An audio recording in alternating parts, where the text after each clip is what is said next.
ॐ सहनावतु सहनौ भुनक्तु सह वीर्यं करवावहै तेजस्विनावधीतमस्तु मा विद्विषावहै।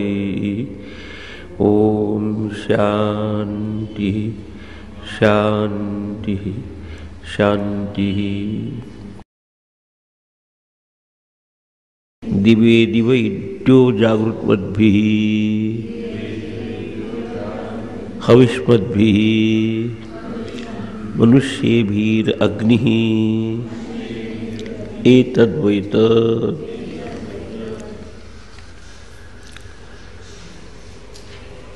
इथपर्यंत आपण बघितलं की निरनिराळ्या प्रकारचे निर्देशन या ठिकाणी केले एकाच परमात्म तत्वाचं स्वरूप सांगण्यासाठी। कारण वेदांतामध्ये सृष्टीचं वर्णन करणे हे महत्त्वाचं नसून ज्याच्यापासून सृष्टी उद्भवली तिकडे आपलं लक्ष वळवण्याचं काम वेदांत करत असतो। तर या ठिकाणी वेगवेगळ्या उदाहरणं देऊन त्या परमात्म्यापासून जेव्हा हे संपूर्ण जगत प्रगटलं तर प्रथम समष्टी मनाशी एकरूप झालेले चैतन्य म्हणजे हिरण्यगर्भ आणि त्या हिरण्यगर्भापासून मग पंचमहाभूताची सृष्टी असं म्हणतात। अव्यक्त अव्यक्तात महत महतो अहंकाराः अहंकारात पंचतन्मात्रांनी अशा प्रकारचा क्रम आपल्या इथं सांगितला आहे। पहिल्यांदा अव्यक्त शुद्ध ब्रह्म परमात्म स्वरूप होतं, ते जेव्हा मायेशी एकरूप होतं तो ईश्वर। तिथून जेव्हा तो समष्टी मनाशी एकरूप होतो त्याला म्हणतात हिरण्यगर्भ किंवा निर्माता ब्रह्मदेव। आणि तो जेव्हा निर्माण करतो तर त्याच्यापासून महतो अहंकारा म्हणजे जो संकल्प ज्याच्या तथा उद्भवतो तो निर्माण करणारा आपला ब्रह्मदेवामध्ये असलेला प्रथम संकल्प आणि त्या संकल्पापासून अहंकारात पंचतन्मात्रांनी पाच तन्मात्रा म्हणजे पाच ते पंचमहाभूत आहे त्याच्या असलेले जे आनुषंगिक स्वभाव आहे। जसं आकाशाचा तन्मात्रा म्हणजे शब्द, वायूचा स्पर्श, अग्नी रूप पाहणं, जल त्यानंतर रसना आणि गंधवती पृथ्वी। हे कशासाठी सांगायचं की जेणेकरून जे ब्रह्मांडाच्या मागे जे अधिष्ठानरूपी चैतन्य आहे तेच पुण्याच्या मागे अशा तऱ्हेने त्याच परब्रह्माचं प्रकटन सांगत निरनिराळ्या प्रकारचे आपल्याला उदाहरणं दिली की त्याच्याचपासून हे संपूर्ण जगत निर्माण होतं। अद्भ्या पूर्वम अजायत। अद्भ्य म्हणत असताना लक्षणींनी सगळे पंचमहाभूत निर्माण होण्याच्या आधी प्रथम ही हिरण्यगर्भ म्हणजे ह्या ब्रह्मदेवाची उत्पत्ती त्यापासून झाली, त्या ब्रह्मापासून, आणि मग त्यापासून त्यांनी केलेल्या यस्य ज्ञानमयम तपः त्याचं चिंतनशील तप त्यांनी केल्यानंतर त्याच्यामधून पंचमहाभूत निर्माण झाली आणि त्या पंचमहाभूतापासून प्रत्येकाचं आपलं आपलं शरीर मिळालं। आता नुसतंच केवळ पुरुषरूपाने नव्हे पण प्रकृती म्हणजे महाशक्तिरूपाने देखील तेच प्रगटलेलं आहे। म्हणून त्या ठिकाणी या देवतामयी अदिती म्हणजे जी महाशक्ती आहे त्याच्याशी देखील ते एकरूप संभवती।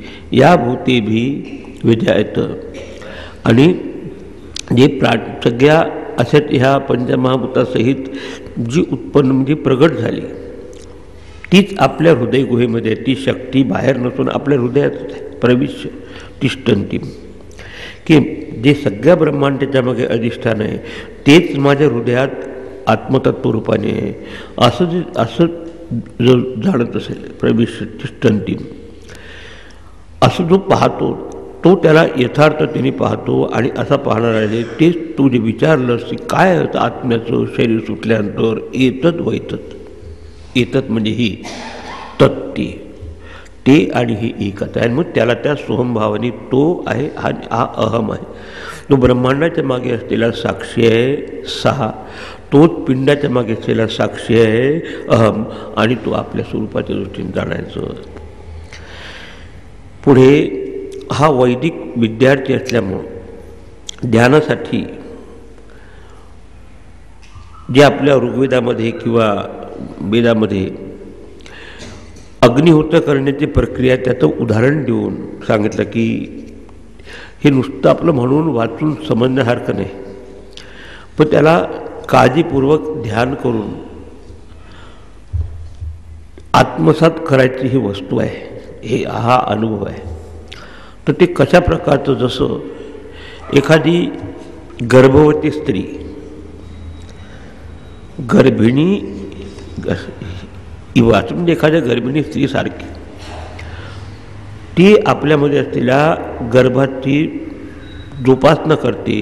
प्रथम आपण म्हणतो बिफोर डिलिव्हरी, म्हणजे आपल्या बाळंतपण होण्याच्या आधी, नंतर देखील काळजी घेते. तसंच आता या ठिकाणी की ज्याप्रमाणे गर्भिणी स्त्रीद्वारा धारण केलेला आतला गर्भ ती अन्नपानादीने त्याचं पालनपोषण करते, तसंच हा जो साधक आहे एवढं समजल्यानंतर, समजणं हा एक भाग आहे इंटेलेक्च्युअली बुद्धीने, पण त्याला आपल्या हृदयात अनुभवायचं असेल तर त्याला देखील सगळ्या प्रकारची पथ्य पाणी पाहावं लागेल. म्हणजे ज्या नको त्या ठिकाणी आपलं मन गुंतायला नको, जिकडे आपल्या वृत्ती वळाली पाहिजे तिकडे वळवायचं, ह्या सगळ्या प्रकारची काळजी घेऊन अशा तऱ्हेचा हा ज्ञानरूपी अग्नी तो प्रगट करतो. जसं दुसरं उदाहरण दिलं त्याला अरणीचं, जसं पूर्वी जेव्हा अग्नी लाकडातून प्रगट करायची तर दोन, एक खाली अधोअरणी आणि वरची उत्तरारणी.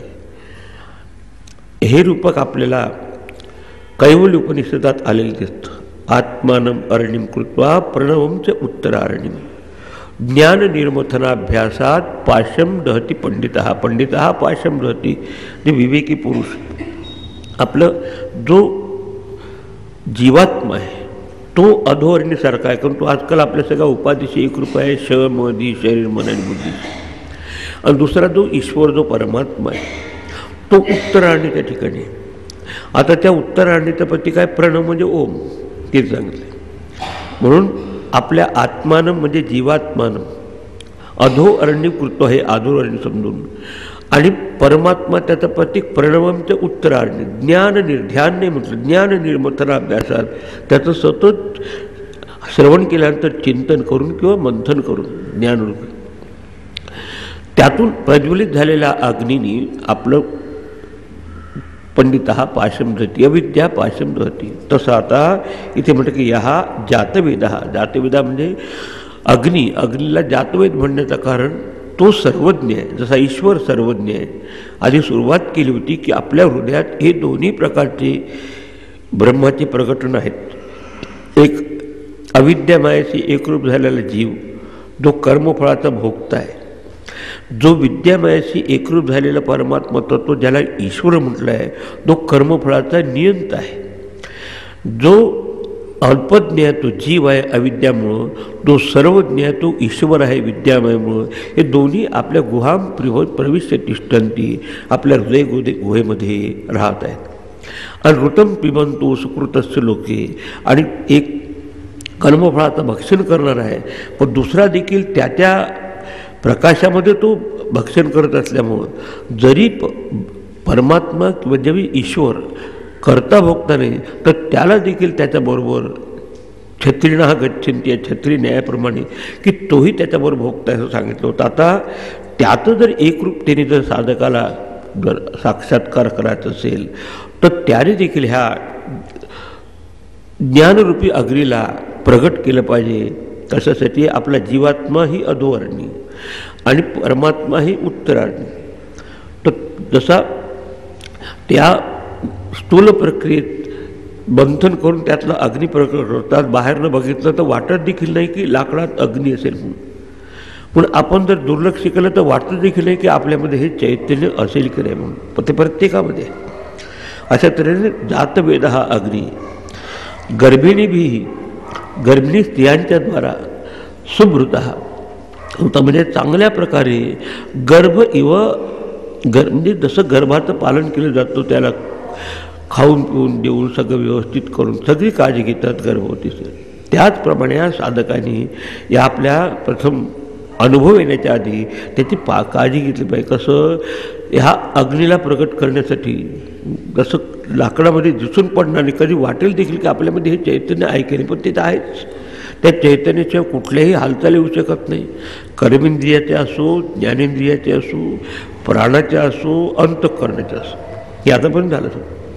तो अरण्य निहित, त्या दोन अरण्यमध्ये निहित असलेला लॅटंट आणि पोटंट फायर, त्या लाकडाच्या याच्यामध्ये अंतर्भूत असलेला अग्नी, पण तो कसा होतो, घर्षण केल्याशिवाय निघणार नाही.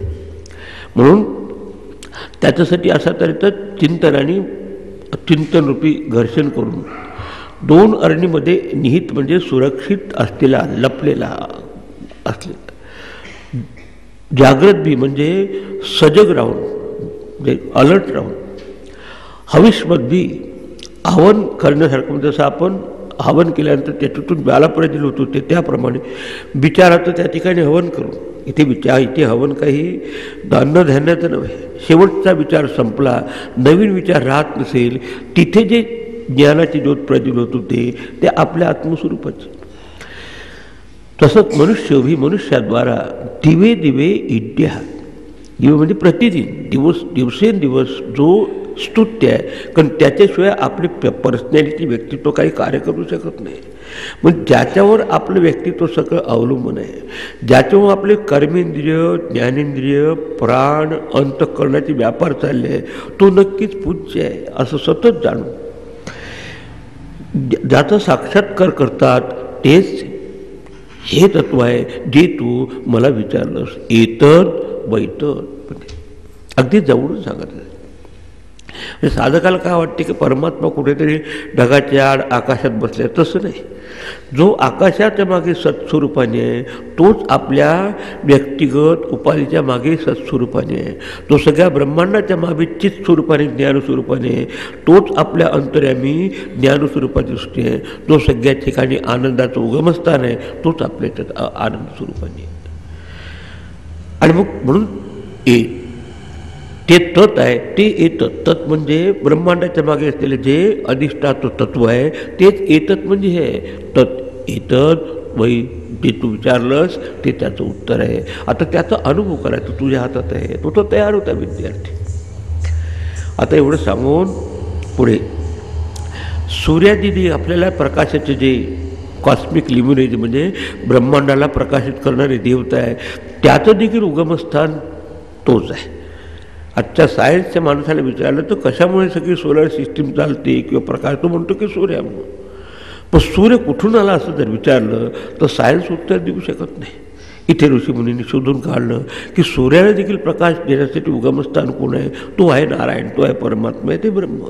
तेच तू विचारलं त्याच्या भावात आहे. दुसरं आता एक दिज आर डिफरंट एक्झरसाइजेस, त्याच्या चिंतनाचे असलेले वेगवेगळ्या प्रकारचे हे उदाहरण आहे. पुढे चला आता मंत्र 9. यतश्चोदेति सूर्यः अस्तं यत्र च गच्छति तं देवाः सर्वे अर्पिताः तदुनातीति कश्चन एतद्वैतद. आता सांगत आहे की यतः म्हणजे यस्मात्, ज्याच्यापासून, सूर्य हा उदेते, सगळ्या ब्रह्मांडाला प्रकाशित करणारा. आणि हे ऐकल्यानंतर मग 15 वाक्य तुम्हाला स्पष्ट होईल. यदा आदित्यगतम तेज, जे आदित्याच्या अंतर्गत तेज आहे. यच्चंद्रमसी यच्चग्नो, जो चंद्रामध्ये असलेला चंद्रप्रकाश आहे, जो अग्नीमध्ये असलेला प्रकाश आहे, कोणाचा आहे, तो त्या नारायणाचा परमात्मा. नारायण म्हणजे ब्रह्म. शब्द बदलले, फार चिंतन करण्यासारखा हा विषय. म्हणून यतः सूर्य हा उदेते, ज्याच्यापासून, ज्याच्यामुळे म्हणण्यापेक्षा ज्याच्यापासून हा शब्द योग्य आहे. यस्मात, ज्याच्यापासून सूर्य हा उदेते, सूर्यदेव ज्याच्यापासून उदित होतो. च आणि यत्र अस्तम च गच्छति, आणि ज्याच्यामध्ये हा सूर्यविलीन पाहतो. म्हणून ज्ञानेश्वर माऊलीने हा आत्मसूर्याला कसं म्हटलं आहे की अस्तमानाची जया आडनाव नाही. हा सूर्य काय उदयाला येतो आणि विलीन होतो, पण त्याच्यामागे जो मार्तंड जे तापहीने म्हटलंय, जे मार्तंड म्हणजे सूर्य कसा आहे, तापरहित आहे, शुद्ध ज्ञानस्वरूप असलेला जो सूर्य आहे त्याच्यापासून हा सूर्य निर्माण होतो. त्या परमात्म स्वरूपापासून मायेने हा सूर्यदेव देखील आपल्याला प्रकाश देतो. यत्र अस्तम च गच्छति, म्हणजे परत तो विलीन होत असतो. आणि ब्रह्माची व्याख्या अशीच केली आहे की ज्याच्यापासून सगळ्याची निर्मिती होते. यतो वा इमानी भूतानी जायन्ते येन जातानी जीवन्ते, ज्याच्यापासून सगळे प्राणीमात्र निर्माण होतात, ज्याच्या आधारे त्याचं संगोपन होत असतं. आणि यत प्रयंती अभिसंबिशंती, ज्यात सगळे परत विलीन होतात. तद विजिज्ञासस्व तद ब्रह्म इति, ते तुम्ही जाणून घ्या. ब्रह्म म्हणजे काय दुसरं नव्हे. अस्तम ते गच्छति, ज्याच्यामध्ये ते विलीन होतो. असंच म्हणण्यासारखं की समष्टी वृत्तीचं प्रतीक आहे सूर्य. तुमचं माझं सगळ्याचे विचार ब्रह्मांडातले ज्याच्यामुळे ते प्रकट होतात ते चैतन्य एक आहे. ते चैतन्य कसं आहे, उत्पत्ती विनाशरहितम चैतन्य. त्याला उत्पत्ती विनाश नाही. विचार येतात, खेळतात, परत विलीन होतात. त्याच्यामुळे ह्या ब्रह्मांडामध्ये उत्पत्ती होते, स्थिती आणि लयाचं कार्य होते. तीनमध्ये सगळं कार्य. पण ज्याच्या आधारे उत्पत्ती स्थिती लयाचं कार्य होत आहे. आणि यस्मिन अस्तच गच्छति, आणि ज्याच्यामुळे त्याला अस्तम म्हणजे त्याचं विलिनीकरण होत असतं. सर्वे देव तम अर्पित. देवा म्हणजे काही मंदिरात बसलेलं नव्हे. द्योतनात देवा हा इत्यर्थ. जे आपल्याच्यात जे द्योतनशील आहे पिंडामध्ये, हे देवता आपल्या जशी ऐकण्याची देवता कर्ण, रूप बघण्याची देवता नेत्र, स्पर्श करण्याची देवता त्वचा, तसं आपल्या ब्रह्मांड यथा पिंडे तथा ब्रह्मांडे. त्याला म्हणतात अधिष्ठाती देवता. इंग्रजीत म्हणतात प्रिसाइडिंग डिटीज. की कानाने आपल्याला शब्द ऐकायला येतात ब्रह्मांडामध्ये आकाश आहे म्हणून. त्वचाने आपल्याला स्पर्शज्ञान होऊ शकतं ब्रह्मांडामध्ये वारा आहे म्हणून. नेत्राने आपल्याला काही गोष्टी दिसतात ब्रह्मांडामध्ये अग्नी आहे म्हणून. अग्नीचं प्रतीक सूर्य सांगितलं आहे, पण अग्नी आहे म्हणून आपल्या सगळं सरस. यथा पिंडे तथा ब्रह्म, पहिल्यांदा समजलं पाहिजे. आणि दोघांच्या मागे अधिष्ठाचं तत्व आहे. आपल्याला जिभेमध्ये रसना येते. लिक्विड नसेल तर पाणी नसतं तर आपल्याला चव आली नसती, आणि म्हणून रसना. त्याला म्हणतात पंच तन्मात्रा त्या अधिष्ठाची देवता आहे त्याच्यामध्ये. आणि गंधवती पृथ्वी. पहिला पाऊस पडला की सुंदर असा सुगंध वास येतो, तर नाकाला आपल्याला गंध होतं. त्याला अश्विनी कुमार म्हटलं आहे. ते आपल्या भूमीचं प्रतीक आहे. तर ज्याच्यापासून, कारण आधी पहिल्यांदा तुम्हाला एक तत्व म्हणून सांगितलं की तो परमात्मा जेव्हा प्रकट होत असतो तेव्हा हिरण्यगर्भासहित प्रकट होतो. हिरण्यगर्भामध्ये ह्या सगळ्या प्रकारचे पंचमहाभूत संकल्पशक्ती असते. आणि ते जेव्हा नामरूपाच्या याच्यात प्रकट होत असतं तेव्हा विराट रूपाने तो प्रकट झालेला असतो. तसा सुवर्णकार सोनं ते काही चेन करत असताना लगड तशीच असते, तेव्हा देखील ते सोनंच असतं. त्याच्यानंतर जेव्हा त्याला काही ते चेन करायचे असेल तर संपूर्ण एक तार करून घेत असताना देखील ते सोनं तसंच आहे. त्याचे मणी करत असतील कापून, तेव्हा देखील ते सोनं तसंच आहे. मग त्याला पाहिजे तसं आकार देतात. तसंही आहे. यात नामरूप बदलतात, पण त्यातलं जो नामी आणि रूपी आहे त्याच्यामागे चैतन्य. ते कसं आहे, उत्पत्ती विनाशरहितम चैतन्यम. त्याच्या आधाराने म्हणून शब्द काय आपला यतः म्हणजे यस्मात, ज्याच्यापासून. हे सूर्य देखील ब्रह्मांडाची प्रकाश देणारी देवता. उदयाला ते ज्याच्या आधाराने. आणि अस्तम ते गच्छति, ज्यात विलीन होते. म्हणजे आता सूर्य हे समष्टी मनाचं प्रतीक आहे. तसं आपल्याला समष्टी डोळ्याचं देखील प्रतीक म्हणजे डोळ्याची अधिष्ठाती देवता सूर्य आहे. म्हणजे सगळ्यात तुमचं सगळे जे डोळे पाहू शकतील तर कशामुळे पाहू शकतात, त्याच्यामुळे. त्याच्यामध्ये संगोपनात्मक आपले अनुभव असतात, तर त्याच्यामुळे ते स्थित होतात. उद्या आपण डोळे बंद केले तरी त्याच्यामागे असलेले ते चेतन तत्व तसं आहे. आणि म्हणून ते मागच्याचं सांग ईड्य म्हणजे ते पूज्य असल्यामुळं तम अर्पिता सर्वे देवा. सगळे देवता म्हणजे सगळे हा ब्रह्मांडातल्या जे देवता शक्ती ह्या पॉवर पोटेन्शियल आहेत. ऐकण्याची देवता आकाश, पाहण्याची देवता सूर्य किंवा अग्नी, अशा तऱ्हेचे सगळ्या पिंडाच्या मागे असलेली देवता देखील त्याच्यावर अर्पित म्हणजे त्याच्यावर आधारित आहे, समर्पित आहे की त्याच्याशिवाय ह्या देवता देखील कार्य करू शकतात. अरे बे तदु कश्चन न अत्येती. अत्येती म्हणजे बियॉन्ड दॅट, त्याला कोणीही त्याच्या पलीकडे जाऊ शकत नाही मर्यादा, त्याला कोणी सुपरसीड करू शकत नाही. त्या परमात्मा तत्वाला तू ज्याच्या बाबत प्रश्न केलास ते एतद वैतद, ते हे तत्व आहे. म्हणजे जे काही दूर आहे असं तुझ्याच हृदयामध्ये देखील ते तत्व बसलं आहे. आणि म्हणून मग म्हणायचं असतं मम हृदयी सद्गुरू जेणे तारिलो हा संसार पुरू. आणि म्हणून विशेषी अत्यादरू कशावरी विवेकावरी, हा विचार करू. पण हे विवेक देखील ज्याच्यापासून उत्पन्न होतो ते आपल्या हातात झालं. आणि आता हे कशासाठी सांगितलं, पहिल्यांदा पिंड ब्रह्मांडाची एकता समजून घ्या. यथा पिंडे तथा ब्रह्मांडे, तसं पिंडाच्या मागे साक्षीरूप चैतन्य आहे, तेच साक्षीरूप चैतन्य ब्रह्मांडाच्या मागे. जसं माझ्या एका मनाने माझा प्रपंच निर्माण करतो प्रत्येकजण आपापला, प्रत्येकाचे संस्कार वेगळे असतात. कोणी दुकान करतो, कोणी शिकवतो, कोणी डॉक्टर होतो, कोणी वकील होतो, प्रत्येकाचं. आणि प्रत्येकजण आपापला संसार थाटतो.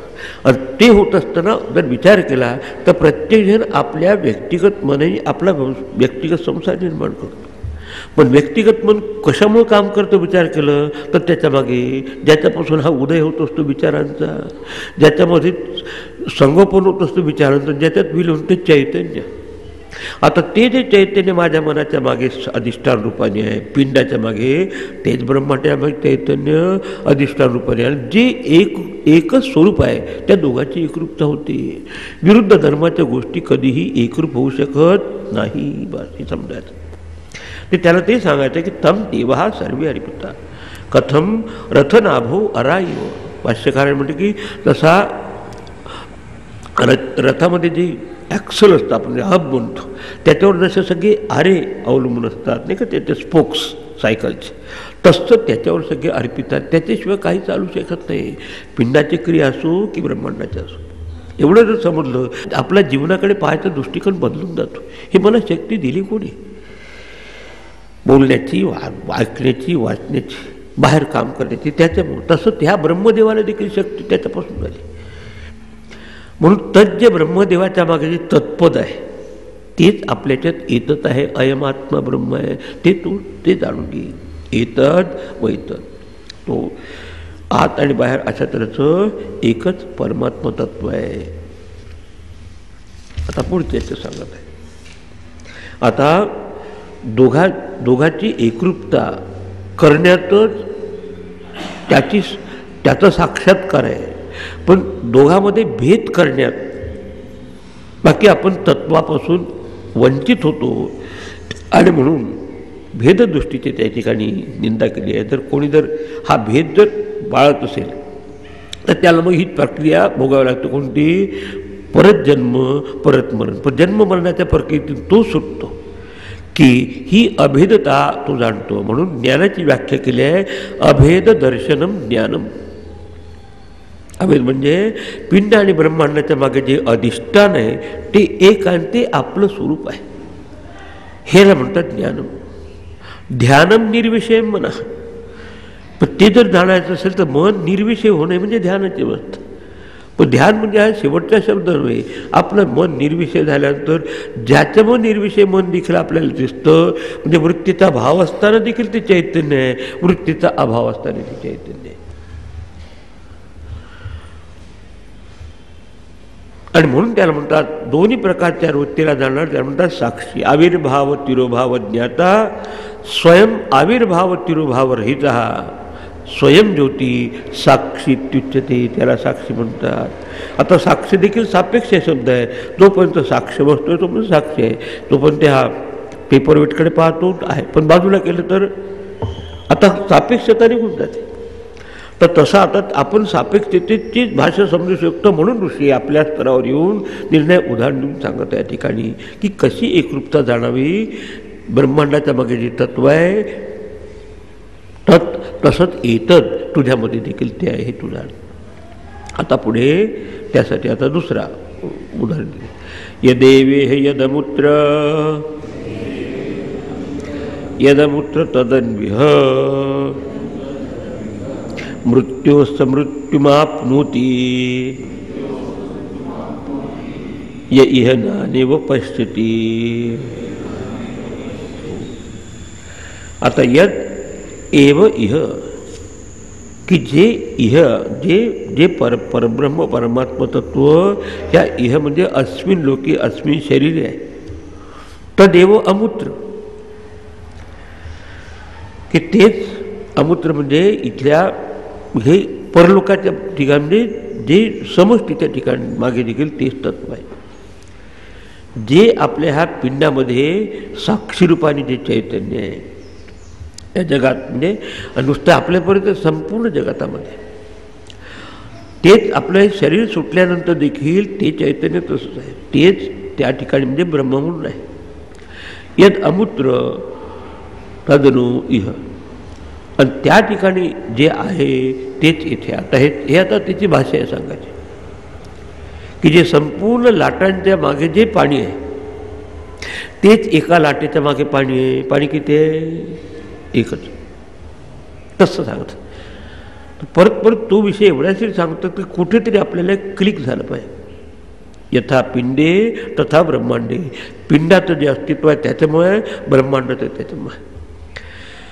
कारण आतापर्यंत येतच वैतच म्हणता म्हणता त्याला वाटेल की ते तिथे आणि मी इथे, मग मी कशाला भानगडीत पडूया.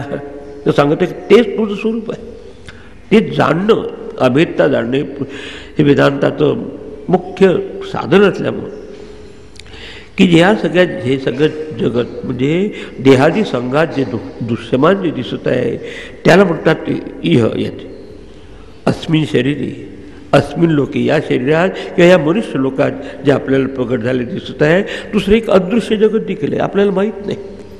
जसं आपल्याला शरीर प्रगट रूपाने आहे, त्याच्यापेक्षा आपल्या भावना आणि विचार दुसऱ्याला माहीत नाही, पण तुम्हाला भावना विचार माहीत आहे.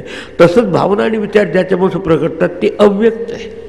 ते मागे सांगितलं स्टेप बाय स्टेप. इंद्रियाहून श्रेष्ठ मन, मनाहून श्रेष्ठ बुद्धी, बुद्धीहून श्रेष्ठ समष्टी बुद्धी, समष्टी बुद्धी श्रेष्ठ अव्यक्त, अव्यक्ताहून श्रेष्ठ परमात्मा, परमात्मा श्रेष्ठ पुरुष, पुरुषाहून पुरुष. Step by step. तेच आता फक्त वेगळ्या पद्धती, कारण तेच शब्द वापरले आपल्याला बोर होतं. सांगायचं तेच असतं, त्यात बेदोनी चारच, पण कुठून तरी तुम्हाला क्लिक झालं पाहिजे. आणि म्हणून ते ब्रह्म जे आपल्याला दिसून पडत नाही, अदृश्याचा देखील अधिष्ठाता म्हणून तोच आहे. अशी एकरूपता जो जाणतो, तसं एका लाटेच्या मागे अंतरेमे पाणी आहे, ते समुद्राच्या अनंत लाटाच्या मागे पाणी आहे. पाण्याची एकरूपता ही स्वाभाविक आहे. अशी स्वाभाविक एकरूपता जो जाणतो तो इथं मुक्त होतो. पण ते न जाणता इह नाना इव पश्यती, ब्रह्म आणि जगात याचं नानात्व पाहतो, जीव आणि परमात्म्याची भिन्नता पाहत असतो. तर तो अविद्येने ग्रस्त असल्यामुळं, वासना त्याच्या सुटल्या नसल्यामुळं त्याला काय करावं, तो सहा मृत्यू मृत्यू आपणून. मृत्यू म्हणजे मरणापासून परत मरण म्हणजे परत परिवर्तनाच्या भूमिकेतून जातो. परत वासना, परत जन्म, परत जन्म, परत कर्म, परत कर्म, परत वासना. बास. वासनावृद्धीचं कार्यम, कार्यवृद्ध्याचं वासना. ते विवेचन जसं वासना असल्याचं पण कर्म करत जातो. कर्म करत असताना काही त्याचं रेसिड्युअल काही बाकी राहिलं तर ते भोगायला परत शरीर घेत जातो. तर आपण नाही का एखादं काम जर ऑफिसचं पूर्ण कंप्लीट झालं असेल तर रात्री शांततेने झोप येते. समजा एखादं फाईल राहिलं असेल तर आपण झोपत 11, 12, 1पर्यंत कसं काम करतो, मग सकाळ उठून ते फाईल घ्यावं लागतं. तसं या जीवाचं फाईल जर वाचलं तर सुटलं नाही, म्हणजे अविद्यारूपी बीज त्याचं संपुष्टात न येता, भर्जित बीज न होता ते जर तसंच राहिलं आणि त्यातून जर हा भेद या हुएवर ही मेवी कोणी यह नाना इव पश्यती, अनेकत्व बघतो की ब्रह्म आणि जीवाचा भेद पाहतो. जीव ब्रह्म ऐक्य नाही जाणत. तर सहा मृत्यूम आपनुती. तो मृत्यू म्हणजे परिवर्तनापासून दुसऱ्या परिवर्तनात जातो. मृत्यूचा अर्थ आहे पूर्वीची अवस्था सोडणे, त्या म्हणतात मृत्यू, आणि नवीन अवस्था धारण करून त्याला म्हणतात जन्म. तसं पाहिलं तर ह्या जन्मातच अनेक प्रकारचे आपले मृत्यू होत आहे. बाल्यावस्थेचा मृत्यू होतो, तरुणपणाचा जन्म होतो, तरुणपणाचा मृत्यू होतो, मध्यम वयाचा जन्म होतो, मध्यम वयाचा मृत्यू होतो, वृद्धावस्थेचा जन्म होतो, परत वृद्धावस्थेचा मृत्यू होतो. वासना त्याच्यात चालू होते राट. उपजेते नाशे नाशते पुनरिपी दिसे, हे घटिका यंत्र असे परिमी ह्या घटिका यंत्रामध्ये सापडत जातो. आणि म्हणून एक तत्व जाणं या अखंडैकरस आत्मानं नाना इव पश्यते. अखंड आणि एकरस आत्म्याला अनेकत्वेने पाहतो. त्या तो अज्ञानी तो अज्ञानी जीव परत परत घोटाळा खातो. मग त्याला तो नेम लागतो वासामची जीर्णानी यथा विहाय. एक कपडा बदलून उपनिषदेच्या 2 स्टँड पॉईंटने सांगितलं आहे. तेच गीतेत सांगितलं आहे. एखादा सांगितलं की न जे आहे ते नम्रिय तेव्हा कदाचित ते जर पक्क समजलं असेल तर मग ठीक आहे.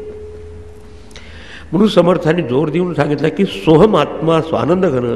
तो हा आत्मा आहे, तो स्वानंद घन आहे. अजन्मा तूच जाण. तू जन्मलेला नाही, तो मरतही नाही. मग तू वाचलायच. आणि हे साधूचे वचन सुदृढ धरावे. गुरुजनांनी सांगितल्यानंतर त्याची दृष्टी प्राप्त केली तर हा विषय त्याचा संपला इथे जन्म.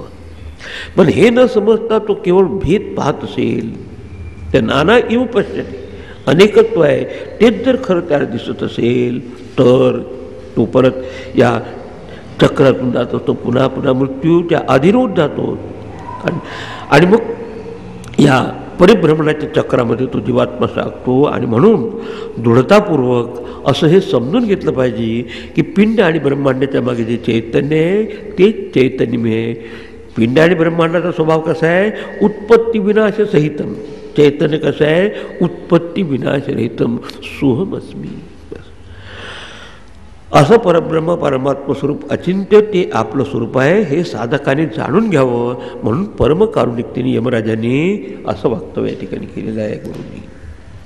आता ठीक आहे, जाणून तर घ्यावं, पण जाणून घेण्याचं साधन कोणतं? मला तर शमधीच लागलेलं आहे, शरीर मन आणि बुद्धी. तो कोणत्या अंतःकरण त्याची प्राप्ती होती, कशाने त्याची प्राप्ती होती हे पुढच्याच सांगत आहे. मनसे वेदमाप्तव्यम नेह नानास्ति किंचन मृत्योश्च मृत्युं गच्छति इह नानेव पश्यति. मग त्या नित्य प्राप्त, लक्षात ठेवा परमात्मा नित्य प्राप्त आहे. पण आज कसं वाटतं आपल्याला? अविद्येया अप्राप्तवत भाती. अविद्येमुळे जणू काही आपल्याला त्याचं दर्शन नाही, त्याचं साक्षात्कार नाहीच वाटत आहे. तर असं शुद्ध जे मन आहे, जे ज्याचं अंतःकरण शुद्ध झालं आहे, अशा मनसा एव आप्तव्य. शुद्धांतकरण करून न साधक त्याचा चिंतनेने साक्षात्कार करू शकतो. आणि म्हणून मनसा म्हणजे शुद्ध अंतःकरणाने. कारण परमात्मा शुद्ध आहे, त्यासाठी आपलं अंतःकरण देखील रागद्वेषरहित असलं पाहिजे, निर्विकार असलं पाहिजे. माप्तव्य म्हणजे सगळं ऐकल्यानंतर असं वाटतं की फार इम्पॉसिबल आहे, अशक्य नाही. इथं सांगतं की ते देखील प्राप्त कशाचा जरा मनसा एव. मनसा म्हणजे शुद्ध अंतःकरण देखील म्हटलं की ते काही वेगळं नाही. ज्ञानेश्वर माऊलींनी असं म्हणायला म्हटलं की ते मनाची चैतन्य झाले, जे आवरण आणि विक्षेपापासून मुक्त आहे ते मन नव्हे. मन म्हणजे ते शुद्ध स्वरूप. इदम आप्तव्यम. इदम म्हणजे परमात्म तत्वम, ते जाणण्यायुक्त म्हणजे अनुभवण्यासारखं आहे. बघा, जगात 2 प्रकारच्या गोष्टी असतात. एकाला म्हणतात पुरुषतंत्र, दुसऱ्या म्हणतात वस्तुतंत्र. पुरुषतंत्रामध्ये आपले जे कर्म करायचं आहे त्या कर्म करण्यामध्ये माणसाला चॉईस असतो, करायचं की नाही करायचं, कर्तुम अकर्तुम, अन्यथा वा कर्तुम शक्य. मी करू शकतो, मी करणार नाही, चुकीचं करणार. मग हे तुमच्यावर अवलंबून आहे. कसं? पुरुषावर म्हणजे जीवावर. पण जे ज्ञान आहे ते वस्तुतंत्र आहे. समजा आपल्याला एक व्यवहारात म्हणजे हे जर आहे काय आहे असं म्हटलं तर जसं मी याला घड्याळ मिळेल तर तुम्हाला देखील नॉर्मल बुद्धी तुम्ही काय म्हणे याला घड्याळ, याला काही काकडी म्हणणार नाही. तिथे तुम्हाला चॉईस नाही. तसंच याला जर हे जर आपल्याला आपल्यामध्ये परमात्मा जाणून घ्यायचं असेल, चॉईसलेस तिथे इदम आप्तव्य ते प्राप्त होण्याजोगं. पण कशा? मनसा एव. खऱ्या अर्थाने थोडा विरोधाभास वाटतो की केनोपनिषदात म्हटलं की ते मनाच्याही पलीकडे आहे. यन मनसा न मनुती ये नाहुर मनोमतम. ज्याचं मनाने मनन केलं जाऊ शकत नाही, ज्याला मनन करण्याची शक्ती ते, मग ते मन त्याला प्राप्त करू शकत नाही. न मनः गच्छती. आणि इथे सांगतात मनसैव. याचा अर्थ काय? हे कोणतं मन? हे प्राकृत मन नव्हे, सुसंस्कृत मन, ज्याच्यावर गुरुजनापासून श्रवण करून मनन चिंतनाचे साक्षात्कार झालेले आहे आणि ज्याच्यावर आवरण राहिले म्हणजे अंतःकरण. कारण सूर्य असता ऑलरेडीच असतो, सूर्य नित्यप्राप्त आहे, फक्त अप्राप्तवत का वाटतो? त्याच्यासमोर त्याच्याचपासून निर्माण झाले ढग येतात. पाणी खरं असताना स्वच्छच असतं, पण काही काळ तसं स्टॅग्नंट राहिल्यामुळं त्याच्यावर हिरवं येत असतं. तसं हिरवं बाजूला काढा. तर ज्या अंतःकरणावरून हे आवरण आणि विक्षेप दोष दूर झाले, मनविक्षेप आवरणामुळं आपल्याला प्रतिबंध प्राप्त होतो ज्ञान अनुभव होण्यामध्ये. ज्ञान आहेच प्रत्येकाच्या हृदयात. म्हणजे इम्प्युरिटीज ऑफ द माइंड, अत्यंत मलिन असे विचार मनामध्ये येतातच. दुसरं विचारांची विलासती खूप असते, खूपच विचार येत असतात, हजारो विचार येतात, विक्षिप्तता, मलविक्षेप. आता ते जर समजा सुटले तर शेवट आवरण राहतं. असं ध्यानाच्या याच्यात खोलीत कोंडून ठेवतात, म्हणजे विक्षेप संपतात, त्याची मलिनता देखील संपेल. पण मी कोण आहे याच्याबाबतचा जो अज्ञानाचा पडदा आहे तो त्याच्यातून निघत नाही. म्हणून हे कोणतं मन सांगितलं आहे? जे सुसंस्कृत मन आहे, म्हणजे ज्या मनावर असे श्रवणाचे संस्कार आहे. शास्त्र गुरु उपदेशतः त्याला हे समजलं आणि अंतःकरण देखील मल विक्षेप आवरण दोषातून दूर झालं आहे. मल दूर करण्यासाठी आपल्याच्यात निष्काम कर्मयोगाचं आचरण करा. तुमच्या अंतःकरणात ते रागद्वेष दूर होईल. म्हणजे ईश्वरासाठी गुरुसाठी आपण काम करतो, रागद्वेष राहत नाही, विक्षिप्त होतोय मानव आणि वाईट विचार येतात, तर त्याच्यामध्ये उपासनेने आपल्याला ते दूर होतात. देवाचा जप करून, ध्यान करून, चिंतन करून. आता राहिला जो तिसरा भाग आहे, तो बाकी वेदांताच्या महावाक्याचं चिंतनाने दूर होऊ शकतो की मी कोण आहे. शांती आली, पण अजून भ्रांती गेलेली नाही.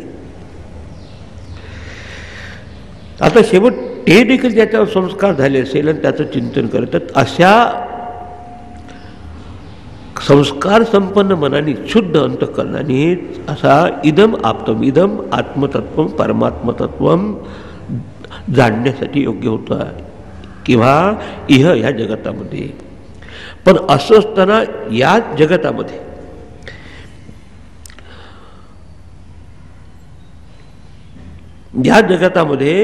कोणी जर अनेक पाहतात, नाना किंचन न असते, आणि त्या भूमिकेतून पाहिलं असताना तिथे दुसरी वस्तूच नाही. यत्र नान्यत पश्यती नान्यत शृणोती. त्या ठिकाणी काही दुसरं पाहायचं नसतं, काही ऐकायचं नसतं, पण असं जी वस्तू आहे, जी शुद्ध वस्तू ती आहे तशीच आहे. आणि म्हणून तिथे नेह नानास्ती किंचन, म्हणजे ती परमात्मा तो एकच आहे, त्यात अनेकत्वाचा मुळीच त्या ठिकाणी भाग नाही. म्हणून संतांनी म्हटलं आहे, एकत्व पाहता अवघे लटिके, निर्गुणाचा संग धरीला जो अर्जुन. ऐकते भजन म्हणजे लक्षात येईल. आपण नुसते भजन ऐकतो, पण भजनाला जातो विसरतो ते सगळं. एकत्व पाहता त्या आत्मस्वरूपाच्या दृष्टीने पाहिलं तर अवघे लटिके. आणि व्यवहाराच्या दृष्टीने पहा, जागृत अवस्थेत जे अनेकत्वाचे अनुभव आहेत ते तुम्हाला स्वप्नावस्थेत रिफ्यूट होत असणार. जागृत आणि स्वप्नात जो अनेकत्वाचा प्रपंच आहे तो निद्रावस्थेत राहत नाही. निद्रावस्थेत विचारांचा अभाव असतो, पण अज्ञानाचा अभाव होत नाही. पण त्याच्या थोडंसं पलीकडे गेलं की ते विचाराचा अभावही संपतो आणि अज्ञानही संपतं. न अज्ञानम नापि तत् कार्यम, तिथे अज्ञान नाही, त्याचं कार्य नाही. किंतु नित्य शुद्ध बुद्ध मुक्त स्वभाव असं असलेले चैतन्य आहे. अशा चैतन्याच्या संस्काराने युक्त असलेलं मन, ते म्हणतात ते मन स्वरूप चैतन्य स्वरूपच आहे. आणि त्या दृष्टीने पाहिलं असताना किंचन नाना न असती, अनेकत्व त्या ठिकाणी नाही. आणि म्हणून इतकं सांगून देखील जो कोणी त्याला कमिट करत नाही की एक रूपता पाहत नाही, तर कोणी जो साधक, जो जीव नाना इव पश्यते, अनेकत्वच बघतो. आणि आपल्या त्यात मनाने तेच पाहायचं सवय आहे, दुसरं काही नाही. सहा काय होईल त्याचं? सहा मनुष्य हा, सहा जीवा तो जीवा, मृत्यू मृत्यूम गच्छती. मृत्यूचं आता जर सांगितलं की आधीची अवस्था सोडतो, परत नवीन धारण करतो, सुरू होतं. त्याचं राट गाडगं जन्म मरणाचं सुरू राहतं. एका वाक्यात म्हणजे जो इथे असताना जाणतो तो आपल्या जीवनाची इथे कर्तव्य साधतो, इथे न जाणता जो शरीर सोडून जातो, वाटेल ते त्याने मिळवलं तर तो जन्म मरण्याच्या प्रक्रियेतून जातो. पण कोणत्या मनाने जाणायचं? मनस याचा अर्थ आहे शुद्ध मनसा, शुद्धेन मनस, शुद्ध अंतःकरणाने. आणि म्हणून आपल्याला अंतःकरण शुद्ध करण्यासाठी बाकीचं साधन आवश्यक आहे. आणि ते झालं की चटकन हे होऊ शकतं. गवत देखील अग्नीवर पेट घेत असतं केव्हा? ते वाळलेलं असेल तर. ओलं असेल तर नाही होऊ शकत. अशा तऱ्हेने दोन दृष्टिकोन सांगितले की जो अज्ञानाने तसाच कितपत राहतो, अज्ञानातून भेद. त्वयि मनी मयि चान्यत्रेको विष्णू व्यर्थम कुप्यसी मय्य सहिष्णू भवसमचित्त सर्वत्रत्वम. उद्धृ भेद जे आहे ते भेद सोडून दे. सर्वत्र सुजा भेदात ज्ञानम. अज्ञान त्यातून निष्पन्न झाला भेद तो सुटल्यानंतरच हा प्रक्रियेतून मुक्त होतो. मनुष्य मृत्यूला प्राप्त होतो जो अनेकत्व पाहतो, जो एकत्व पाहतो तो इथे मुक्त होता. हा त्यातला निष्कर्ष. आणि म्हणून मुक्त जर व्हायचं असेल तर काय करा? पिंड ब्रह्मांडाच्या मागे जे साक्षी चैतन्य आहे ते आपलं स्वरूप आहे म्हणून जाणं, सतत ध्यास ठेव. आता ते जर चिंतनात आणायचं तर काहीतरी आपल्याला एकाग्रतेसाठी साधन सांगितलं पाहिजे. म्हणून जरी त्याला आकार प्रकार नसेल तरी आपल्याला समजा म्हणून सांगतात की ते कसं आहे, कसं सारखं आहे. कारण मला तो पाहायची आहे सवय. तर तिथे आता एक तो अंगठ्यासारखा म्हणून सांगतात. अंगठ्यासारखा शब्दशः भाषांतर घ्यायचं नाही. पुढे पोहत अंगुष्ठ मात्र पुरुष मध्य आत्मनि तिष्ठति ईशानो भूतभव्यस्य न ततो विजुगुप्सते. अंगुष्ठ मात्र पुरुष. अंगुष्ठ म्हणजे अंगठ्यासारखा, म्हणून अंगठा घेत असला पाहिजे, डाव्या हातचा असे असा अर्थ नाही. आता खरं म्हणजे विचित्रच वाटतं. म्हणजे काहीतरी आपल्याला आलंबन असल्याशिवाय आपलं मन एकाग्र होत नाही. म्हणून ऋषीने सांगितलं की तो अंगठ्यासारखा. अंगठ्यासारखा म्हणजे जसं आपल्याला 5 पैकी एखादं बोट कापलं तर काही फरक पडत नाही, पण तुम्ही अंगठा कापला बरेच काही तुमचे काम होत नव्हतं. आणि म्हणून जेव्हा मुद्रा जेव्हा अशी करतात तेव्हा अंगठ्याच्या आधाराने ह्या 3 उपाधीशी एकरूप असलेला अहंकार बाजूला काढून असं दाखवतात. आजकाल ते पेट्रोलमध्ये सुद्धा दाखवतात प्युअर आणि शुअर. प्युअर म्हणजे अंतःकरण प्युअर, तेव्हा परमात्मा स्वरूपाचं साक्षात्कार शुअर असं आहे. आता पहा हे 3 एक उपाधीचे लागलेलं आहे. तर त्याला मुद्दाम अंगठा शब्द का दुसरी काही करांगोळी किंवा सांगता आलं असतं. तसं जो अधिष्ठान आहे त्याचं प्रतीक घ्यायचं नाही. ते शब्दाच्या कोणी ध्यान करणार मला अंगठ्याचं. हा विषय म्हणून आहे श्रवणाचा विषय आहे ना. तर गीते आणि त्याचं भाषांतर ऐकलं मी. अंगुष्ठासारखा तो अंगठ्यासारखा आकाराचा तो पुरुष आहे. आणि तो कुठे राहतो? मध्ये आत्मनि तिष्ठति. आत्मनि म्हणजे या देहामध्ये आपल्या तुमच्या हृदयामध्ये तो आहे. पुरुष हा म्हणजे पूर्णत्वात पुरुष हा. पुरुष येणाद्वा पुरुष हा सगळ्याच्या देहामध्ये अंतर्यामी असलेला कुठे आहे? आत्मनि म्हणजे शरीर मध्यभागी, शरीराच्या मध्यभागात तो तिष्ठति. याचा अर्थ आपले पहिले हृदय गुहा वारंवार सांगून झालं, आता फक्त शब्द बदलला. In the core of your personality. तुमच्या शरीरामध्येच आहे. थोडक्यात सांगायचं हृदयाकाशामध्ये आहे तिष्ठति. तुम स्थित आहे, त्याला काही निर्माण करायचं नाही. तसं सूर्य क्षितिजामध्ये आहेच ऑलरेडी, फक्त जरा तुम्ही बाजूला ढग बाजूला करायचं पहा. आणि तो कसा आहे, त्याचं स्वरूप कसं आहे व्यक्तरूपाने पाहिलं तर ईशान हा भूतभव्यस्य. तो ईशानामध्ये सगळ्याचा शासन करता आहे, शास्त्र आहे, सगळ्याचा नियंता आहे. भूतभव्यस्य जे होऊन गेलं ती, भव्य म्हणजे होणार आहे ते, आणि च म्हणत असताना वर्तमान काळ च शब्द जोडणार आहे. 3 मध्येच आपलं काळ चाललं आहे. भूतकाळ, वर्तमान काळ, भविष्यकाळ. आणि इंग्रजीत त्याला म्हणतात tense. Past tense, present tense, future tense, life tense. Tense म्हणजे तणावपूर्ण.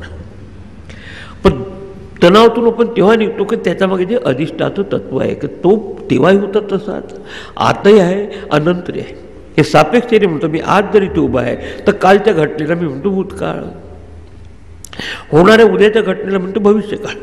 पण तो तेव्हाही आहे. पुढे शब्द येणार श्व आणि अद्य, म्हणजे उद्या देखील आहे आणि तो आजही आहे.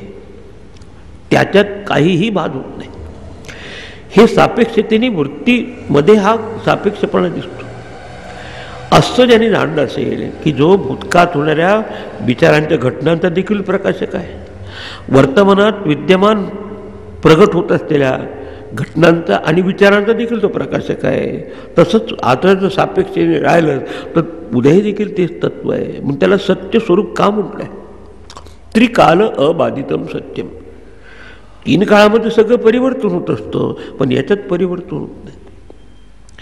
असा जो परमात्मा ते आपलं स्वरूप आहे ते जाणत आणि ततः न विजुगुप्सते ईशाना भूतभव्यस्य.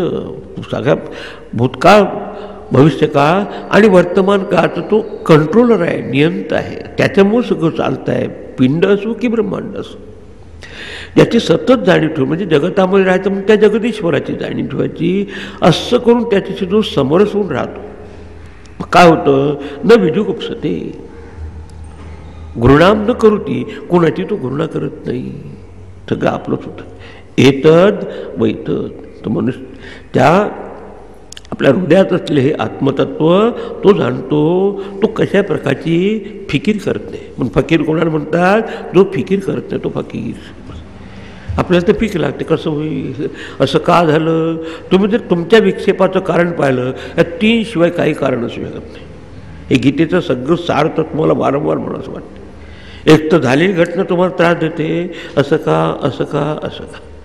एक तर होणारी कसं होईल कसं होईल कसं होईल, जो होईल तसंच होत असतं. यद अभावी तद अनभावी, पंचदशीकार म्हणतो. जे होणार नाही ते होणार नाही, आणि भावीचेत न तद अन्यथा. जे होणार आहे तसंच होणार आहे, पण आम्ही वर्तमान काळ खराब करतो. कसं कसं ते तुम्ही पाहा. आत्तापर्यंत पाहिलं त्यांनी, अब तक निभाया आगे भी निभाले का, कशाला काळजी करतो.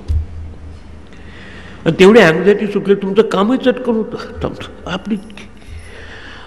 आणि च म्हणत असताना वर्तमानात का ते माझं चाललंय बरोबर आहे की नाही, विक्षिप्तता, झालेल्या बाबतची व्यथा, होणाऱ्या बाबतची चिंता आणि वर्तमान काळची विक्षिप्तता हेच आपल्या तणावाचं कारण आहे. पण ज्याला समजलं आहे की ज्याच्यामुळे सगळं कंट्रोल होतं माझं म्हणणं ब्रह्मांडाचं, होऊ देणं का व्हायचं. तर ततः देअर आफ्टर न विजुगुप्सते. तो काही घृणा न करोती, तो कोणाची निंदा करणार चालणार आहे. कधी चांगले लोक येतात, वाईट येतात, कोणती स्तुती करतात, कोणी ऐकतात, फरक नाही पडत तुला. हे इथे तयार होते त्याची, बाकी काही नाही. हे आमच्या गुरुदेवाच्या देखील दृष्टी काय साध्या व्यवहारात देखील कधी विसरली नाही. जसं एतद वैतद, हे तुझे विचारलं ते तत् येतात, ते हे तत्व आहे आणि ते तू जाणून घे. पुढे चला. तुला जर मुक्त व्हायचं असेल तर दाराशी आलाय. पुढे चला. अंगुष्ठ मात्र पुरुष ज्योतिरिवा धूमकः ईशानो भूतभव्यस्य सेवाद्य सौष्वः एतद्वैत. आता अंगुष्ठ मात्र याचा आहे की जे सूक्ष्म आहे. अंगुष्ठ याचा तर आणखी दुसरा अर्थ सूक्ष्मत्वात. म्हणून अंगुष्ठ परिमाण आणि दुसरे जे अधिष्ठानासारखं आपण आतला अर्थ घ्यायचं, त्याच्यासारखा पुरुष हा पूर्णत्वात पुरुष आहे, जो देशांनी कालांनी वस्तूंनी परिच्छिन्न नाही. आता दुसरं उदाहरण देऊन सांगत, ज्योती ही इव अधूमकः ज्योती इव, की धूर नसलेल्या प्रकाशाच्या ज्योतीसारखा. आणि त्या ज्योतीच्या याच्यात प्रकाश म्हणून ज्योत त्या अंगठ्यासारखा असलेला पुरुष म्हणजे सूक्ष्म असलेला आपले पुरुष, सूक्ष्म म्हणजे व्यापक आहे. भूतभव्यस्य ईशान. मागचे शब्द येऊन गेले, त्यात रिपीट झाले ते. की भूतकाळ आणि भविष्यकाळ याचा तसाच वर्तमान काळाचा जो ईशाना जो नियंता आहे, स एव अद्य, तोच केवळ आज आहे, सवुश्वा म्हणजे मागे जे सांगितलं त्याची फक्त भाषा बदलली. श्वहा म्हणजे कोणता काळ, उद्या म्हणजे भविष्यकाळ, अद्य म्हणजे आजचा काळ, आणि होऊन गेले त्याच्यात भूतकाळ त्याला भूतभव्यसी ईशाना, तोच केवळ आज आहे आणि तोच उद्या आहे. आणि म्हणजे आज आणि उद्या, कारण उद्याच्या दृष्टीने आजचा दिवस भूतकाळ होणार. आज जो तुम्ही कर्म करता आता उद्याच्या दृष्टीने पाहिलं ते कालचा दिवस होईल आहे ना. इंग्रजीतून नाऊ शब्द म्हणा, नाऊचा देन होतो. Now I will talk to, now become then. इतका लवकर काळ निघून जातो. तर काळ ही मनाची कल्पना आहे.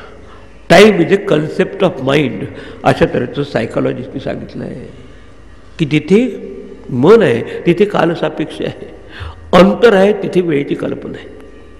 तुम्ही या शहराला पोहोचल्यानंतर या शहरावर एक शून्य असा दगड लिहिलेला आहे. ऑफिशियली तुम्ही तिथे बसले. आता तुम्ही या शहरात पोहोचले असं म्हणायचं तर आता आम्ही कोल्हापूरला पोहोचलो तिथं. आता इथून तुम्हाला दुसरीकडे जायचं निपाणीला जात असताना समजा शून्य दगडापासून तर 1 मैलाचा दगड तुम्हाला लागला तर तेवढं अंतर आलं ना. जिथे अंतर आहे तिथे टाईम कन्सेप्ट. मग स्पेस आणि टाईम ह्या आईन्स्टीन सांगितलं तर याच्यापर्यंत मोजता येईल आपल्याच्या की जिथे अंतर आहे तिथे टाईम आहे. आता तुमचं अंतर तुमच्यापासून किती आहे सांगा.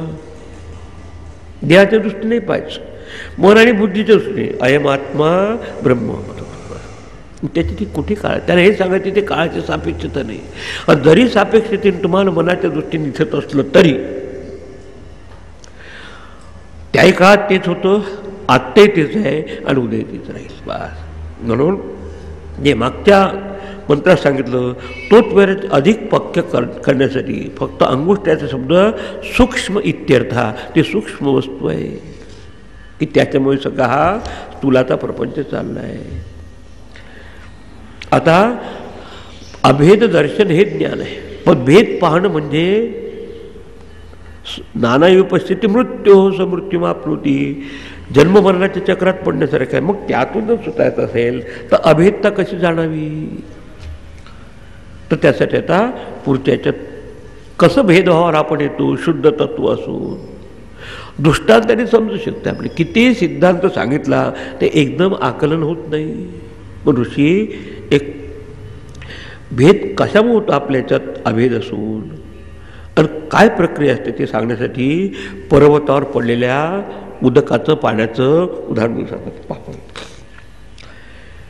यथोदकम दुर्गेत पृष्ठम पर्वतेषु विधावती एवं धर्मान पृथक पश्यन् ताने भानुविधावती. जोड शब्द. यथा, यथा म्हणजे परत आलं उदाहरण. आता रडण्यामुळे डोळ्यात पाणी येत नाही, पण कधी कधी येतच, त्याला पाहू नका त्याच्यामध्ये. आता ज्याप्रमाणे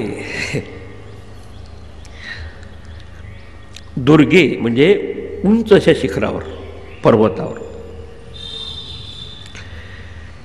वृष्टम उदकम त्याच्यावर पडलेल्या पावसाचं पाणी कसं असतं शुद्ध, तसं हे ब्रह्म शुद्ध पावसासारखं आहे ना. त्या उदाहरण किती प्रकार ते तुम्हाला कारुणिक त्यांनी दृष्टांत देते. कुठेतरी आपण जागा झालं पाहिजे. पर्वतेषु विधावती, आणि त्या पहाडावरून ते खाली होत येत असतं. हे म्हणजे वॉटर फाईट्स झोन लेवल म्हणतात, ते खाली येत असतं ते विधावती. एवं धर्मान पृथक पश्चन, याप्रमाणे धर्मान म्हणजे भिन्न भिन्न धर्म स्वभावाचे. कोण कोण, कोणी देव आहे, असुर आहे, मनुष्य आहे, राक्षस आहे, आणखी अंडज, जारज, श्वेदज, उद्भिज, जपासून अज पश्यते.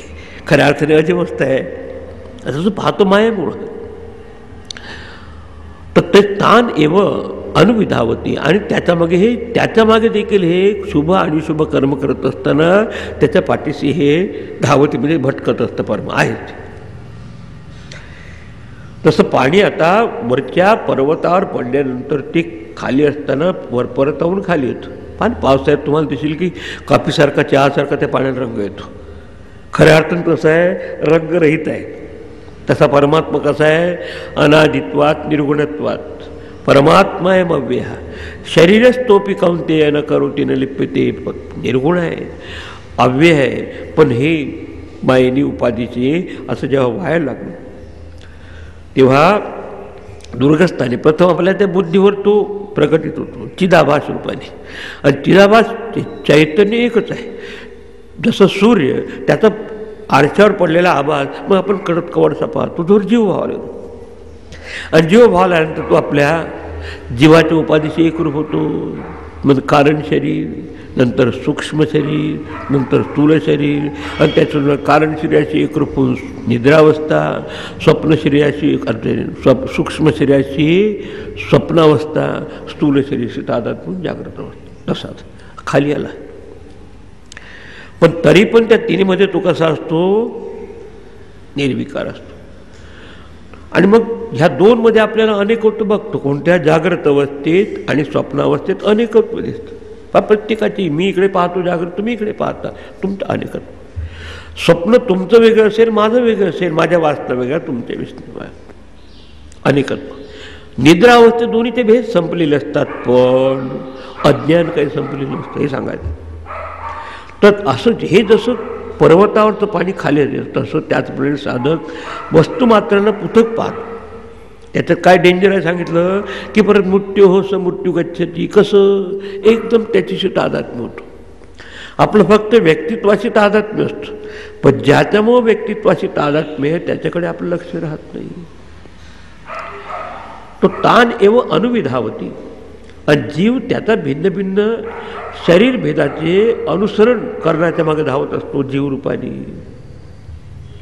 निम्न प्रदेशेषु विधावती. खाली जसं पाणी, म्हणून इंग्रजीत म्हटलं की water finds its own level. पाणी नेहमी वरून खाली येत असतं. वरून खाली यायला काही वेळ लागत नाही, वर चढा असायचे. तर तसं जेव्हा अंतःकरणाच्या स्तरावर तो खाली येत असतो तेव्हा तो अनेकत्व बघतो. कारण प्रश्न आहे की अनेकत्व पाहण्यात जर आम्हाला जन्म मृत्यू आम्ही पाहतो का, कारण आम्ही त्याच्याशी एकरूप होतो.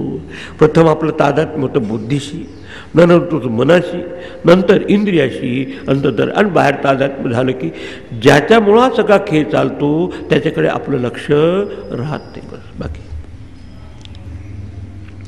असं हे मानवी मन हे सहज इंद्रियाणा विचरता यन मनून विधीयते तदस्य हरती प्रज्ञा वायुर नावबसी.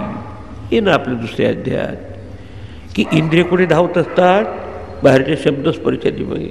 आता नुसतेच इंद्रियामुळे आपल्याला अनुभव येत नाही, त्याच्यामागे कोणाचं सहकार्य असलं आहे, मन असलं पाहिजे. मन का बरं असं करतं, बुद्धीवर जशा वासनाचे संस्कार असेल त्याच्याप्रमाणे. आणि वासना कशा असतात, अविद्या ज्ञान, अशा तरी हे सगळं खेळ सुरू आहे.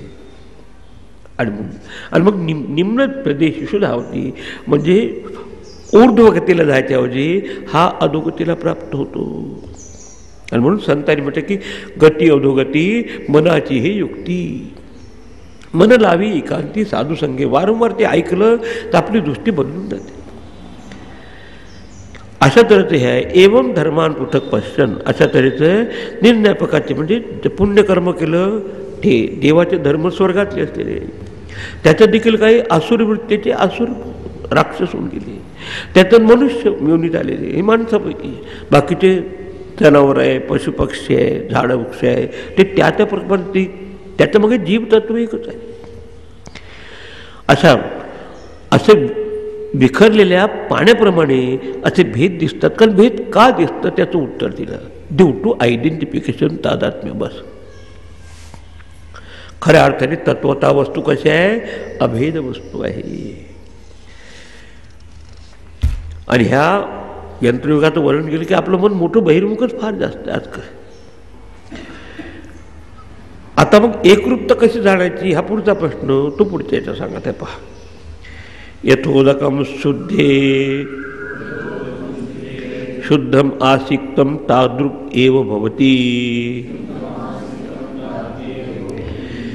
यथोदकम शुद्धे शुद्धम आसिक्तम तादृगेव भवति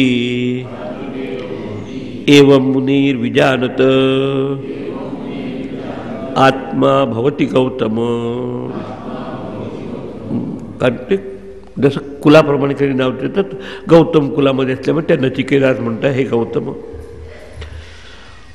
तो म्हणशील तर एकरूपता कशी जाण्याची, का बरं ना अनेकत्व होतं हे सांगितलं मग त्याच्यात. अनेकत्व पाहिलं तर परत गटांगळ्या खातो जीवात. आता मला सुटायचं असेल तर एकत्व कसं जाणू, यथा शुद्धे शुद्धम उदकम आसिक्तम. जसं शुद्ध जलामध्ये शुद्ध पाणी ओतलं. कारण एकरूपता कोणत्या दोन गोष्टीची होते की ज्या समान धर्माच्या दोन गोष्टी आहेत तिची एकरूपता होते. पाण्यावर जर तेल टाकलं तर ते तरंगतं, नुसतं पेट्रोल टाकलं ते वाळून जाईल. पण पाणी जर ते पाण्यामध्ये शुद्ध असेल तर शुद्ध पाणी, अशुद्ध टाकलं त्यात. म्हणून अंतःकरण काय शुद्ध असलं पाहिजे, शुद्ध परमात्म्याचा साक्षात्कार शुद्ध अंतःकरणाने होऊ शकतो ते सांगायचं ना.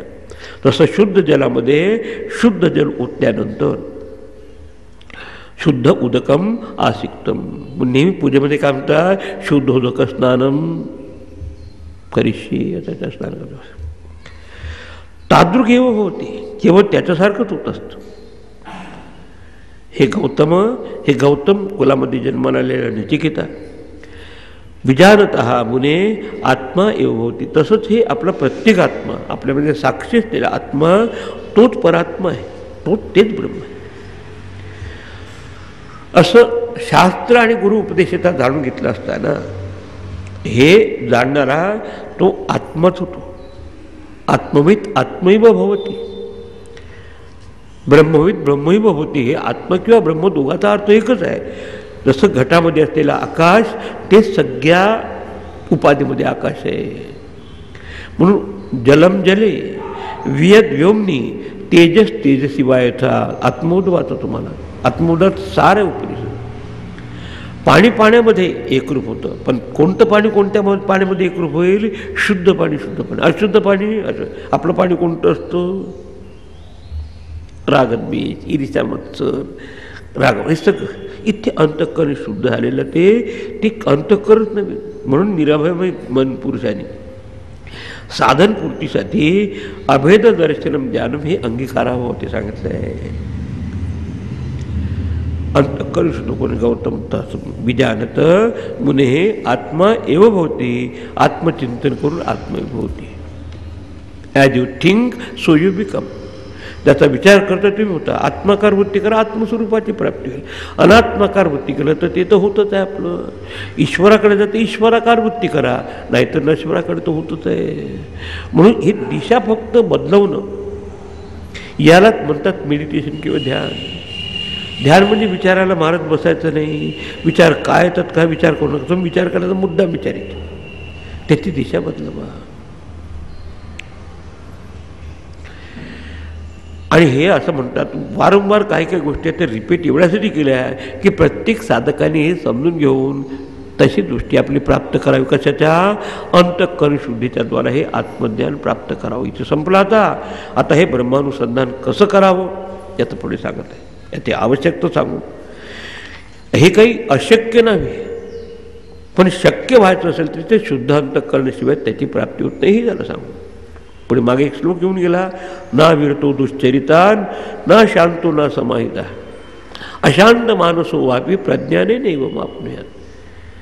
की जो दुश्चरितापासून विरत झाला म्हणजे वाईट कर्म करायचं सोडलं नाही, ज्याचं मन अजून शांत आणि शुद्ध केलं नाही, त्याने कितीही शास्त्रात घोळून प्यालं तरी त्याला प्राप्ती होत नाही. म्हणून बाकीचं सगळी साधनं कशासाठी आहे, अंतःकरण शुद्धीसाठी. मग नित्य प्राप्त आपलं स्वरूपच आहे ती. ज्ञानेनात्मनी पश्यंती, ज्ञानाने आपलं आत्मस्वरूप ते पाहू शकतात. कारण मागे इतकं वर्णन केलं की आपल्याला वाटायला लागतं की हे अशक्यता आहे, आपल्याला इम्पॉसिबल नाही. सांगते की हे साक्षात्कार होऊ शकतं. आता आणखी रूपक देऊन हे वैशिष्ट्य आपल्या ऋषीमुनींच्या प्रतिभेचं, इंट्युशनचं, की वेगवेगळ्या प्रकारे तुम्हाला विषय सांगत होता. पुढचा एक भाग पाहू, नंतर थांबू. पूरमेकादशद्वारं अजस्या वक्रचेतसः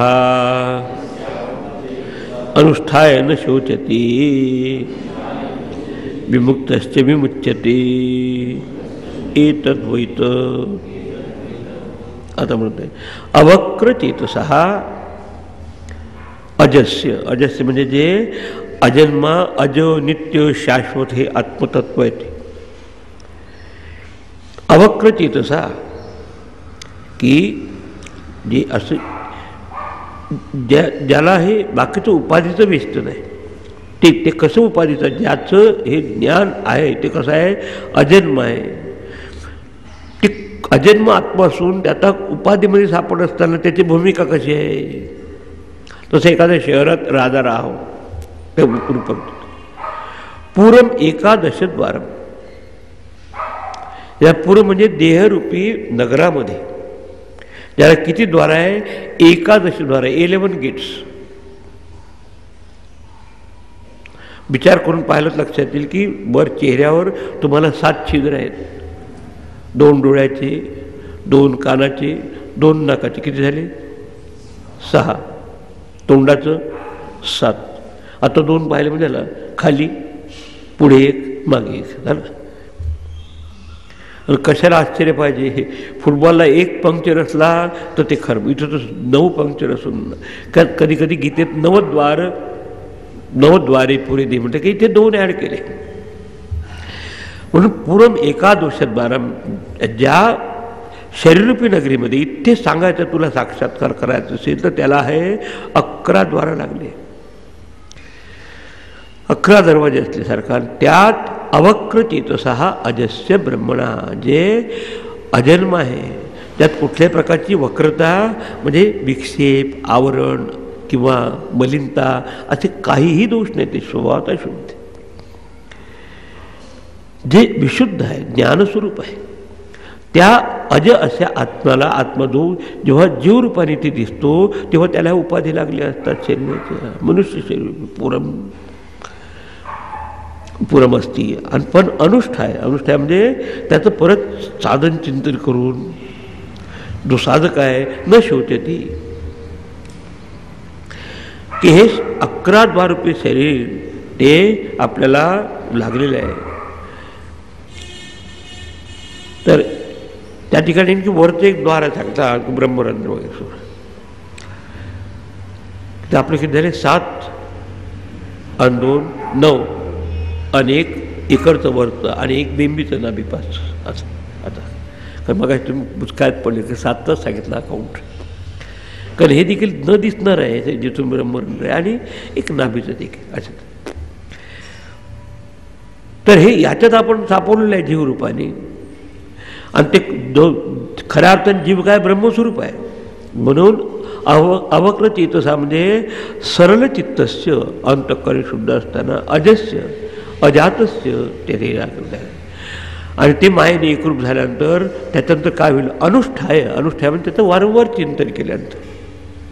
इथे शरीरात राहून ते चिंतन करायचं कशाचं, अशरीरम शरीरेषु, शरीरामध्ये शरीर हे तत्व आहे. काही श्लोक आपले आत्मसात करा. अनवस्थेशो अवस्थितम हे परिवर्तनशील आहे, नवी द्वार आपले. पण त्यात जे अजस्वरूप आहे, जे ब्रह्मस्वरूप आहे ते निर्विकार आहे. ते निर्विकार तत्व आपलं स्वरूप आहे असं चिंतन करणं म्हणजे अनुष्ठान आहे. असं चिंतन काय होईल त्याचं, विमुक्त ते विमुच्यते. इथेच तो कर्मबंधनातून मुक्त होईल. इथे उत्कृष्ट उदाहरण त्या घटाकाशाचं घेता येईल. जे घटाकाश आपल्या घटामध्ये असताना अज्ञानामुळे स्वतःला समजतं की मी घटोहम, मी घट आहे म्हणून. मग घट स्थूल असला तर स्थूलोहम, घट कृषी असेल तर कृषोहम, घट जर गोल असेल तर गोलाकार आहे चौकोनी. पण त्यातलं आकाश कसं आहे, कुठल्या प्रकारचा आकार विकार प्रकार याची वक्रता त्यात नाही. तसं जीवरूपाने देखील तुमच्या ह्याच्यात ब्रह्मपिंडामध्ये जरी आत्मतत्व आहे तर स्वभावता ते कसं आहे, शिवस्वरूप आहे. म्हणजे कुठल्याही प्रकारचं त्यात मलिनता किंवा वक्रता म्हणजे उपाधीचे लांछन नाही. आता ते जर आपल्याला जाणायचं असेल तर अनुष्ठाय म्हणजे त्याचं सतत चिंतन करून की आपलं खरं स्वरूप मुक्त आहे. त्याला तेव्हा चिंतन करता येईल की दुसरं घटाकाश ज्या घटामध्ये असून ज्या गुरुरूपी घटाकाशाला समजलं आहे की आपण शरीररूपी घट नसून आत्मा आहे, तो जेव्हा त्याला सांगेल की तू देखील आत्मतत्व आहे, आणि तो जेव्हा चिंतन करेल घटाकाश असून देखील मी घट नसून आकाश आहे, तर त्याला उपाधी मारण्याची आवश्यकता नाही, उपाधी राहू दे. जसं लाटेच्या मागे पाण्याचा साक्षात्कार करायचा असेल तर तुमचं फक्त अंडरस्टँडिंग क्लिअर पाहिजे की जरी हे तरंगाकार झाले तरी हे जलचे आहे, पाणीच आहे. तरंगाकार होण्याच्या आधी देखील पाणी होतं. ज्या लाटेला आकार असताना देखील समजा की पाणी आहे, उद्या आकार ओसरलं तर ते पाणी आहे, विमुक्त असते ते. पण ते नुसती लाटत आहे समजेल तर मग काय होईल, आकार घेतला तर ती आकारवान झाली, विकार झाला विकारवान झाली, उद्या म्हणजे नाश झाला असं होईल. तर आज आपली भूमिका कशी आहे, देहे पुष्टे अहम पुष्ट, देह पुष्ट झाला की मी पुष्ट झालो, देहे नष्टे अहम नष्ट, असंही देहाचं सगळं विकार आहे. पण आत्मा आकाशवत अनंत आहे असं जो विचार करतो, तो ध्यान केल्यानंतर तो विमुक्त, इथे मुक्त जीवनमुक्त होतो आणि विमुच्यते. आणि ही जीवनमुक्तीचं जीवनमुक्तीचं तत्व शंकराचार्यांनी मानलं आहे की याच देही याच डोळा मी आणि माझेपणाचं तादात्म्य सोडून ते आपलं तो मी आहे असं ते ज्याला दृष्टीप्राप्ती आहे तो विमुक्त. कसा, तसं घटामध्ये असताना आकाशाला साक्षात्कार की मी आकाश आहे, घट नव्हे. पूर्वी नव्हतो, घटाकाश म्हणण्याच्या आधी घटाकाशात असताना देखील मी आकाशच आहे, आणि उद्या घट फुटला तरी आकाश आहे. म्हणून मेल्यानंतर काय घेऊन जातात, मडकं. पण आकाश काय आपले निर्माते ते. तसं ज्याला समजलं असेल, आदित्य प्रकाशवत नित्यमेव अवस्थित अहमस्मी, त्या अवस्थित आत्मा आपलं स्वरूप आहे असं जो जाणत असेल तो इथे पिंड ब्रह्मांडाची एकता जाणून स्वरूपाचा साक्षात्कार करतो. अनुष्ठायामध्ये यासाठी हृदयस्थ परमात्म्याचं सतत चिंतन करणं आवश्यक आहे. आता आपलं चिंतन कसं आहे, उपाधीचं आणि बाकीचं. पुढचा भाग आपण उद्या आणि परवाचे. ओम पूर्णमदः पूर्णमिदं पूर्णात् पूर्णमुदच्यते पूर्णस्य पूर्णमादाय पूर्णमेवावशिष्यते. ओम शांती शांती शांती. हरि ओम. श्री गुरुभ्यो नमः. हरि ओम.